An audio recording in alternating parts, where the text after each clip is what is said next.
Howdy, folks, and welcome to Saddle and Sixskin, your cozy corner of the internet for tales of the Old West.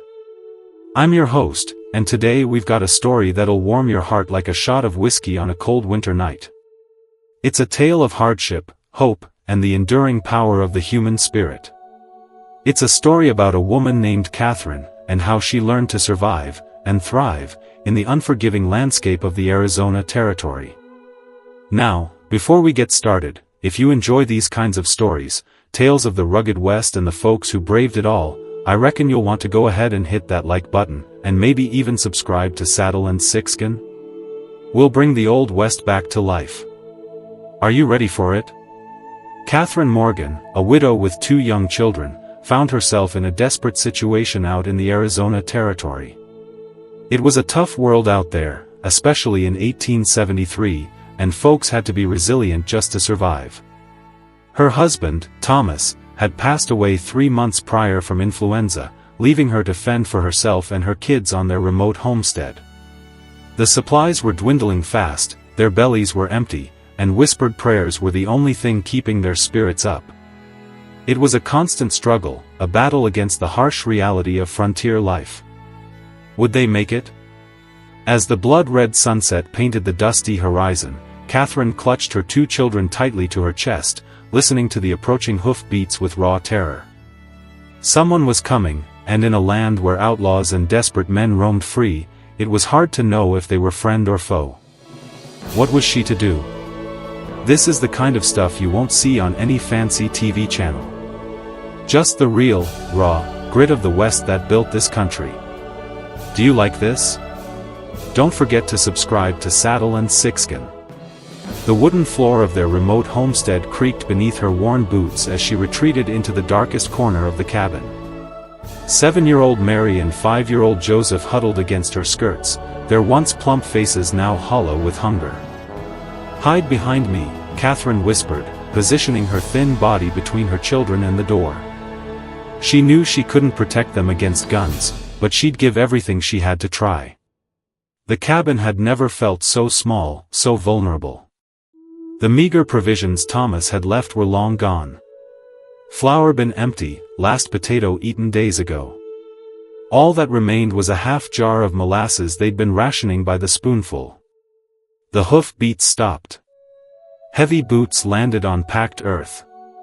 "Hello," a man's voice called out, deep and clear in the fading light. "Anybody home?" Catherine's breath caught. Bandits, outlaws, and desperate men roamed these parts of Arizona Territory. A widow and 2 small children made easy targets. The door hinges groaned as a shadow filled the entrance. Tall and broad-shouldered, the man's silhouette blocked what little daylight remained. His spurs jangled as he stepped inside, hat in hand. "Please," Catherine whispered, her voice barely audible as she pressed her children behind her. "Please don't hurt us." Was this the end? She didn't think so. Now, this stranger, he paused, his features coming into focus as her eyes adjusted. Weathered skin, intelligent blue eyes, a face neither handsome nor plain, but striking in its character. A streak of silver cut through his dark hair despite him appearing no older than 35. His clothes were dusty, but well kept, not the typical ragged appearance of a drifter. "Madam," he said softly, keeping his distance. "Name's Raleigh Eastwood. I'm looking for water for my horse. Saw your chimney smoke from the valley trail." Catherine didn't relax her posture. "We have a well," she said, her voice steadier now, but still wary. "Take what you need and move on." Raleigh's eyes traveled over the sparse cabin, taking in the empty shelves, the children's gaunt faces. His expression shifted, concern replacing curiosity. "When's the last time you folks ate?" he asked quietly. Catherine stiffened with pride. "We manage." "Mama?" Little Joseph whispered, tugging at her skirt. "I'm hungry." Raleigh nodded as if deciding something. "I've got provisions, jerky, beans, coffee, even some dried apples." He backed toward the door. "I'll fetch them, no strings attached." You and your little ones look like you could use a proper meal. Catherine watched him retreat, torn between desperation and distrust. Men didn't offer help without wanting something in return. That's what life had taught her. Raleigh returned minutes later, arms laden with supplies that made the children's eyes widen. He set everything on the rough-hewn table, then stepped back respectfully. "I'll tend to my horse while you get cooking, madam. That is, if you'll allow me to make camp nearby tonight." "Been riding since dawn." Catherine studied him, then nodded once. "There's grazing in the north pasture for your horse, and thank you." As Raleigh exited, Catherine quickly inspected his offerings, enough food for several days. Her hands trembled as she kindled the cook fire. Thomas had been dead almost 3 months now, taken so quickly by fever that she'd barely had time to say goodbye. The homestead had been his dream, not hers, and she'd been struggling to keep it and her children alive ever since. Outside, Raleigh unsaddled his chestnut gelding, deep in thought. He hadn't planned to stop here. He was headed to Prescott with money from the cattle sale, trying to outrun his past, the memory of a ranch lost, a brother betrayed, a life abandoned. But something about the frightened widow and her children pulled at him. Reminded him of family he had lost. Do you see what I'm getting at? If you're enjoying this story of the Old West, make sure you like and subscribe to Saddle and Sixskin. That night, after the children had fallen asleep with full bellies for the first time in weeks, Catherine joined Raleigh by his small fire outside. "Why are you helping us?" she asked plainly, wrapping her shawl tighter against the desert night chill. Raleigh stared into the flames. "My mother raised 3 boys alone after my pa was killed in a mining accident. Times like that, a helping hand makes all the difference. And what do you want in return, Mr. Eastwood?" His eyes met hers. "Nothing, Mrs. Morgan. I'll be on my way come morning." Catherine studied him in the firelight. "Our well needs repair. The handle's broken. If you could fix it before you leave, I'd be grateful." It was a test as much as a request. Raleigh nodded. "Happy to." Come morning, Raleigh did more than fix the well. He mended the chicken coop, patched a leak in the roof, and split enough firewood to last a month. Catherine watched him work, noting his efficiency, his quiet competence, and the way the children followed him around, especially Joseph, who'd taken to imitating Raleigh's bow-legged cowboy walk. As dusk approached, Catherine found herself dreading his departure. "You've done more than enough," she said as they shared a simple supper. "We can't repay you." "Not looking to be repaid," Raleigh replied, watching Joseph demonstrate his new walking style for his sister. "Now, folks, wouldn't you say this is the heart of what the West was all about? Helping neighbors, even when you don't have a lot yourself? But I noticed your fields haven't been planted." Catherine's face flushed with embarrassment. "Thomas died before spring planting. I don't know how." "I could stay a few days," Raleigh offered, "help get those fields ready, show you what needs doing." Hope and suspicion warred in Catherine's expression. "Why would you do that?" Raleigh considered his answer carefully. "Been drifting too long. Might do me good to put down roots for a spell, even temporary ones." That night, Catherine lay awake, listening to the unfamiliar sound of a man's snores from the lean-to outside. Her husband had been kind but stern, a man of few words and big dreams. Raleigh was different, gentler somehow, despite his rugged appearance. She told herself it was foolish to trust him.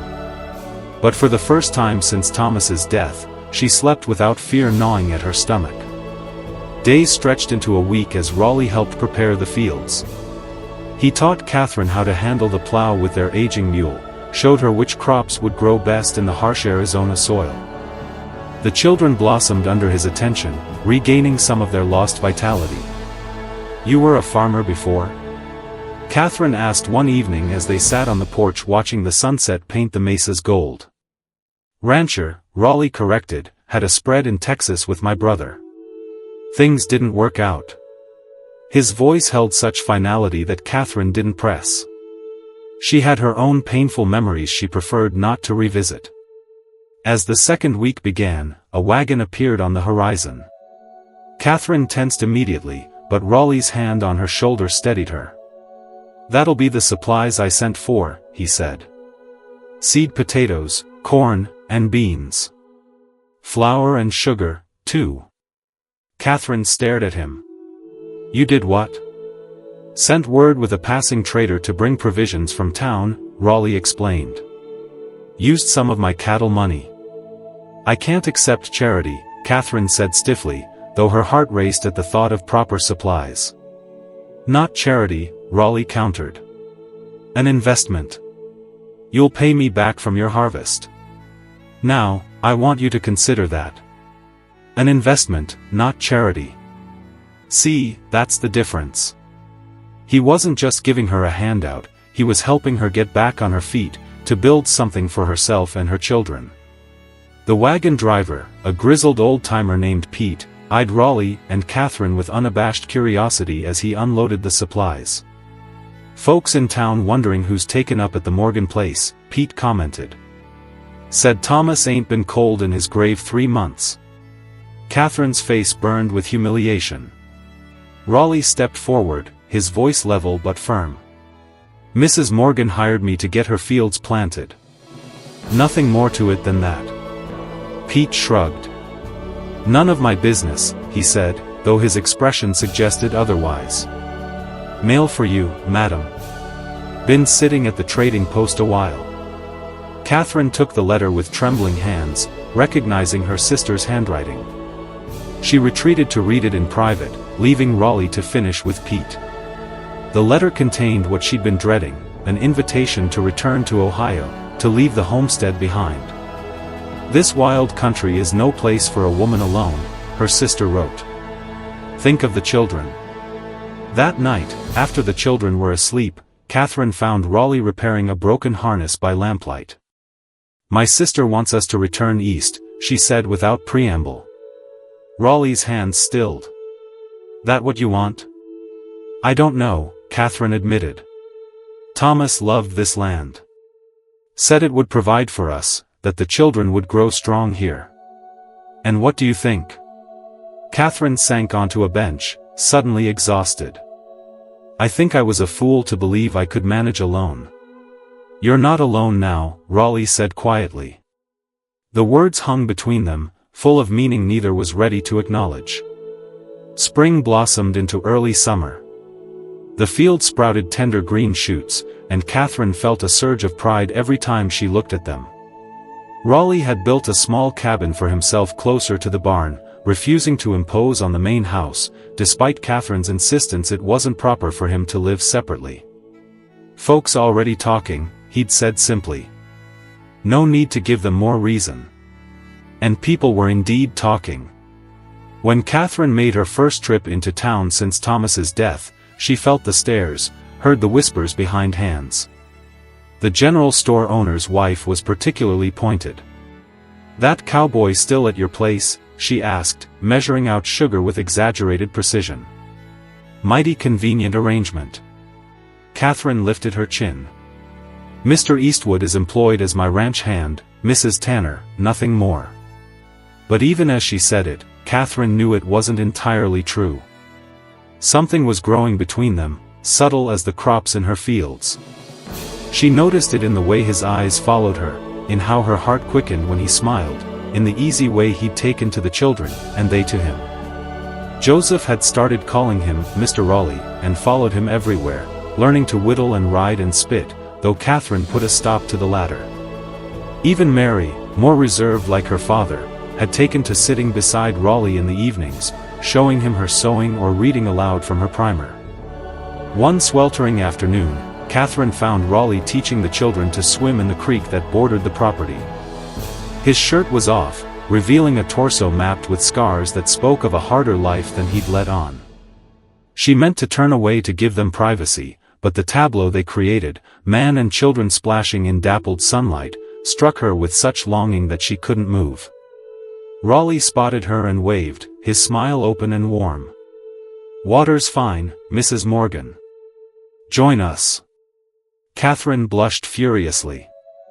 I couldn't possibly. Mama, come in, Mary called, more animated than Catherine had seen in months.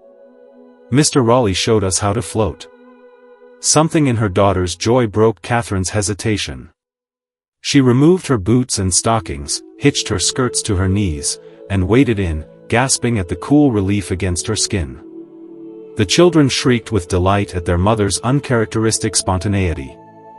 Raleigh's eyes crinkled with pleasure, and Catherine felt something inside her unfurl, a tightly wound spring finally releasing. They splashed and played until the children tired. As they trudged back to the house, wet and laughing, Catherine realized she hadn't felt so light since before Thomas fell ill. Now, before we go any further, let me ask, are you all enjoying this little look back at the Old West? Well, let me tell you, we've got more of these coming. So go ahead and give us a like and subscribe to Saddle and Sixskin. That evening, with the children asleep, Catherine found Raleigh on the porch whittling a small wooden horse. For Joseph, he explained. Boy needs something to play with besides sticks and rocks. Catherine sat beside him, closer than propriety might allow. You've been good to them, to us. Raleigh set aside his carving. They're good children. You've raised them well. Their father, I know you loved your husband. Raleigh interrupted gently. I'm not trying to replace him. Catherine studied her hands. What are you trying to do, Raleigh? He was silent so long she thought he wouldn't answer. When he did, his voice was rough with emotion. I came here running from something. My brother and I had a falling out. He wanted to sell our ranch to cattle barons. I refused. Things got ugly. I left with what money I could salvage, no destination in mind. He turned to face her. Then I found you and the children. And for the first time in years, I felt like I had purpose again. Catherine's throat tightened. We can't offer you much. You offer more than you know, Raleigh said simply. Their first kiss came naturally, inevitably, beneath a canopy of stars so bright they seemed close enough to touch. Catherine trembled as Raleigh's hand cupped her cheek, his touch reverent.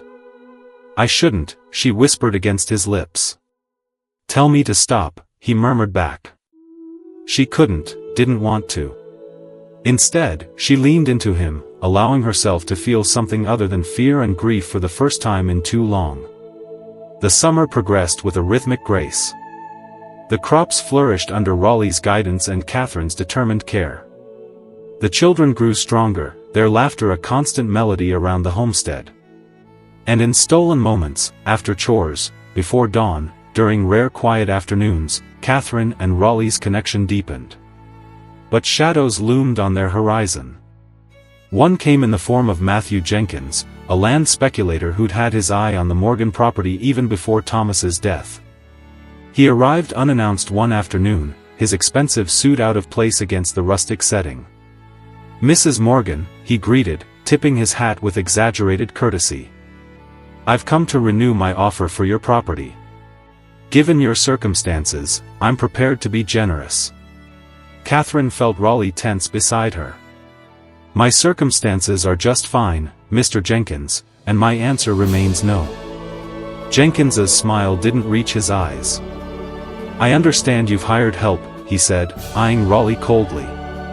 Must be expensive maintaining a ranch hand.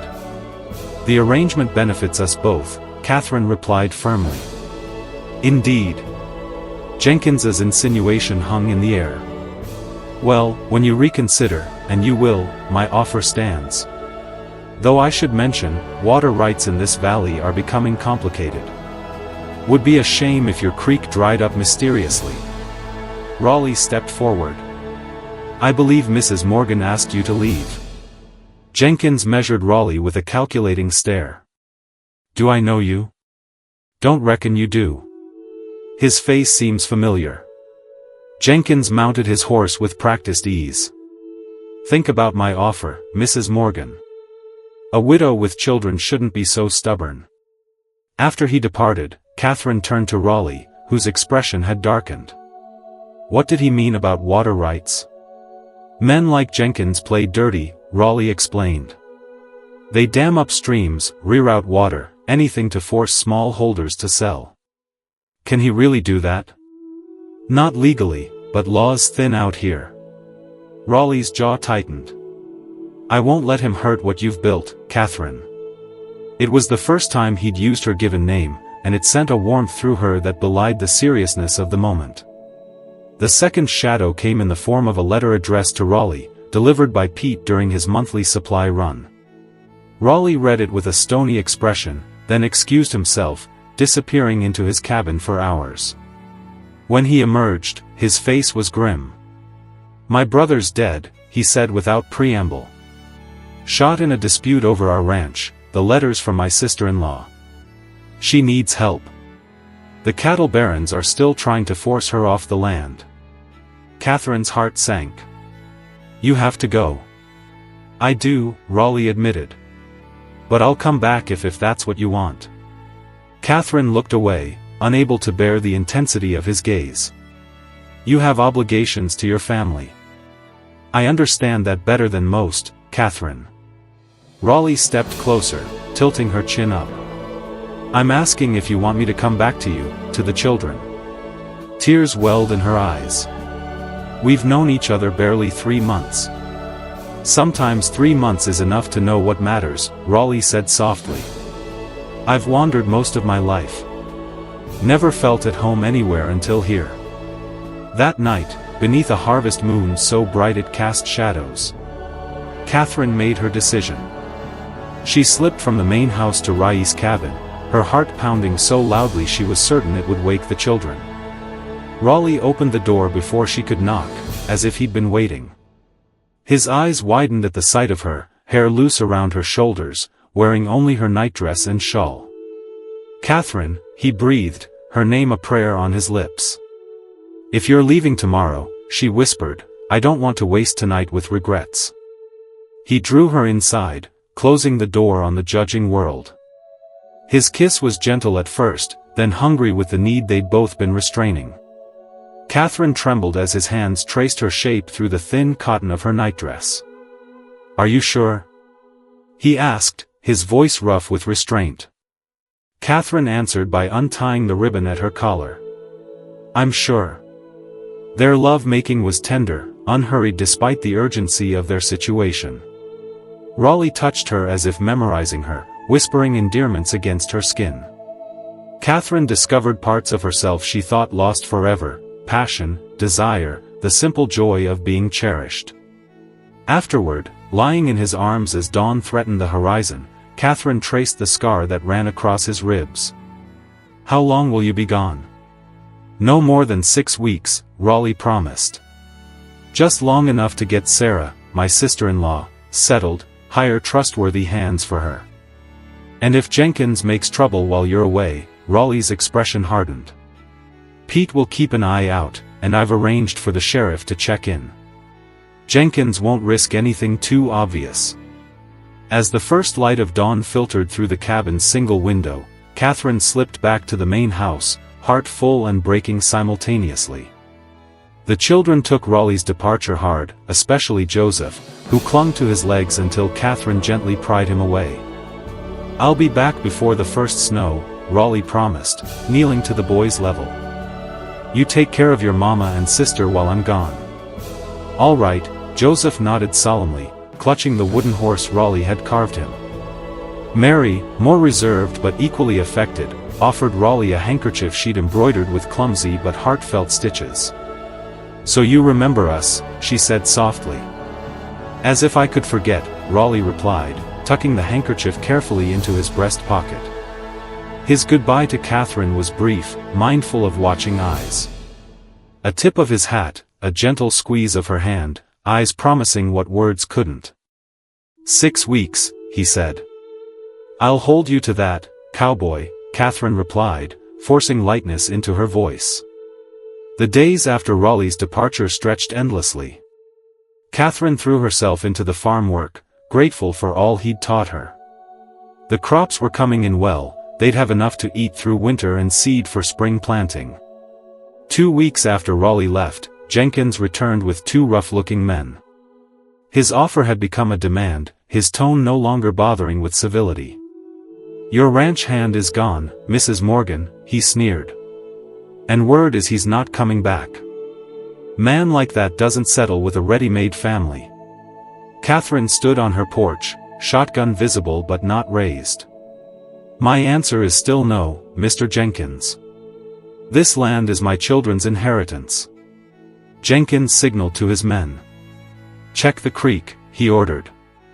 "See about those blockage points we discussed." Catherine's blood ran cold. "That's illegal." "Prove it," Jenkins challenged.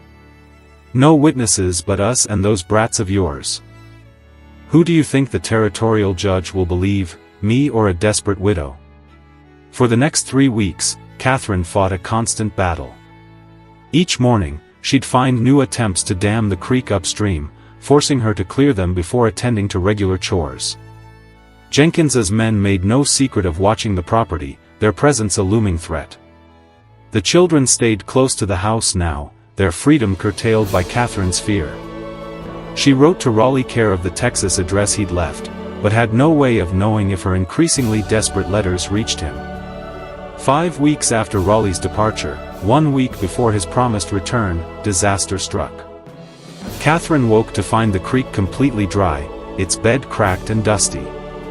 Jenkins had succeeded in damming it farther upstream, beyond her property line, where she couldn't legally interfere.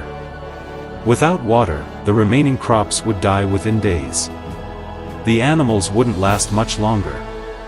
That afternoon, Jenkins arrived with a document. "Final offer, Mrs. Morgan. Half what the place is worth, but more than you'll get when everything's dead and dried up." Catherine stared at the paper, despair threatening to overwhelm her. "I need time to think." "You've got until sundown tomorrow," Jenkins said coldly. "Then the offer drops another 20%.